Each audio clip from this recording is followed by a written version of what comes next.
আসন্ন লোকসভা নির্বাচনের প্রাক্কালে ফের যোগদান হলো দিনহাটাতে। এদিন দিনহাটা 2 নম্বর ব্লক যুব তৃণমূল কংগ্রেসের সভাপতি সুকুমার বর্মন যোগ দিলেন বিজেপিতে। কেন্দ্রীয় স্বরাষ্ট্র প্রতিমন্ত্রী তথা কোচবিহার লোকসভা আসনের বিজেপির প্রার্থী নিশীথ প্রামাণিকের বাসভবনে তার হাত থেকে বিজেপির দলীয় পতাকা হাতে তুলে নিয়ে বিজেপিতে যোগদান করেন তিনি। আমি তৃণমূল কংগ্রেস দল আমরা দিনহাটা বিধানসভা কেন্দ্রে আমরা গঠন করেছিলাম, কিন্তু আজকে আমরা দেখতেছি আমাদের যারা তৃণমূল কংগ্রেসের সেই দুদিনের যারা সাথী, যারা দলটাকে গঠন করতে গিয়ে মানে জীবনপ্রাণ সংগ্রাম লড়াই করেছিলেন বামফ্রন্টের বিরুদ্ধে এবং পায়ের ঘাম মাথায় ফেলেছিলেন, কঠোর পরিশ্রমের ফলে আমরা তৃণমূল কংগ্রেস দলটাকে আমরা সারা পশ্চিমবঙ্গের সাথে সাথে আমরা দিনহাটা বিধানসভা কেন্দ্র প্রতিষ্ঠা করেছিলাম। কিন্তু আজকে যারা সেই দুদিনের কর্মী তারা অবহেলিত, তারা লাঞ্ছিত, তারা বঞ্চিত, এবং যে তৃণমূল দলটা 1998-এ তৈরি হয়েছিল সেই দলের যে নিয়ম শৃঙ্খলা আজকে সেটা নেই। আজকে তৃণমূল দলটা একটা সিন্ডিকেট রাজ, একটা কোম্পানিতে পরিণত হয়েছে, পয়সা দিয়ে সবকিছু হচ্ছে। আপনারা দেখেছেন পঞ্চায়েত নির্বাচন কিভাবে হলো, পয়সা দিয়ে পঞ্চায়েত টিকিট নমিনেশন নিতে হলো, প্রধান গঠন করতে গিয়ে লক্ষ লক্ষ টাকার বিনিময়ে প্রধান গঠন করতে হলো, জেলা পরিষদ অযোগ্য ব্যক্তিদেরকে জায়গা দেওয়া হয়েছে পয়সার বিনিময়ে।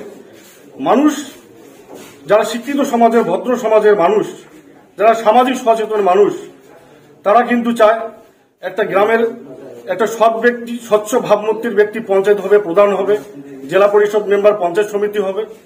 একটা মানুষ তাদের প্রতি একটা আস্থা, ভালোবাসা অর্জন করবে। কিন্তু আমরা কি দেখতে পেলাম?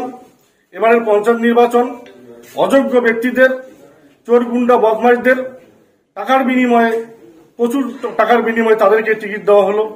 আজকে পঞ্চায়েতি যে রাজ, আমাদের ত্রিস্তরীয় যে ব্যবস্থা, সেটাকে কুলুষিত করা হয়েছে। তাই আমি এর প্রতিবাদ করেছিলাম। আপনারা হয়তো জানেন আমি এর প্রতিবাদ করেছিলাম বারে বারে, কিন্তু যখন দেখলাম যে আমার প্রতিবাদ বৃথা, এদের কর্ণপাত হচ্ছে না এগুলো, তাই আমি বাধ্য হলাম আমাদের সর্বভারতীয় দল, আমাদের বিশ্বের বৃহত্তম দল, যারা আজকে আমরা দেখেছি G20 সম্মেলন আজকে আমরা ভারতবর্ষ মতো দেশে আমরা করতে পারছি, যেটার জন্য আমরা বাইরের দেশে যেতাম। এবং ভারতবর্ষের যে সুশৃঙ্খল পরিবেশ তৈরির ক্ষেত্রে এবং উন্নত ভারত গড়ার লক্ষ্যে আজকে নরেন্দ্র মোদীজি, আজকে অমিত শাহজি, সঙ্গে আমাদের নিশীথ দাদের নেতৃত্বে যেভাবে আজকে ভারতবর্ষ এগিয়ে যাচ্ছে, আগামী দিনে আমি মনে করি আমাদের পশ্চিমবঙ্গকে সেই নিরিখে নিয়ে যেতে হবে, আমাদের কুচবিহার জেলাকেও সেই নিরিখে নিয়ে যেতে হবে, আমাদের দিনহাটা বিধানসভা কেন্দ্রকে সেই নিরিখে নিয়ে যাওয়ার লক্ষ্যে আমি আজকে এই ভারতীয় জনতা পার্টিতে আমি জয়েন করলাম। সেই সঙ্গে আর একটা কথা বলতে চাই, আমাদের দিনহাটা 7 নম্বর বিধানসভা কেন্দ্রে যারা নিজেকে মস্তান মনে করে, গুন্ডা মনে করে, যারা মস্তানি করে, যারা দিনহাটা মানুষকে স্তব্ধ করতে চায়, যারা মানুষের গণতান্ত্রিক অধিকার হরণ করেছে, যারা মানুষকে বিভিন্নভাবে লাঞ্ছিত বঞ্চিত করেছে, তাদেরকে উপযুক্ত জবাব এবার ভারতীয় জনতা পার্টির নেতৃত্বে আমরা এবার সেটা তৈরি করব এবং তাদেরকে দেখিয়ে দেব ভারতীয় জনতা পার্টির নেতৃত্বে আমরা দিনহাটা বিধানসভা কেন্দ্রে সুশৃঙ্খল সামাজিক ব্যবস্থার মাধ্যমে একটা উন্নয়নশীল, প্রগতিশীল বিধানসভা কেন্দ্র আমরা আগামী দিনে গঠন করতে চাই। তৃণমূলের দিনহাটা 2 নং ব্লক তৃণমূল যুব কংগ্রেসের ব্লক প্রেসিডেন্ট। আপনি কি নিজের জন্য কিংবা পরিবারের সদস্যদের জন্য ভালো সেলুন খুঁজছেন? তাহলে আর দেরি কিসের? আজই চলে আসুন আমাদের প্রতিষ্ঠানে।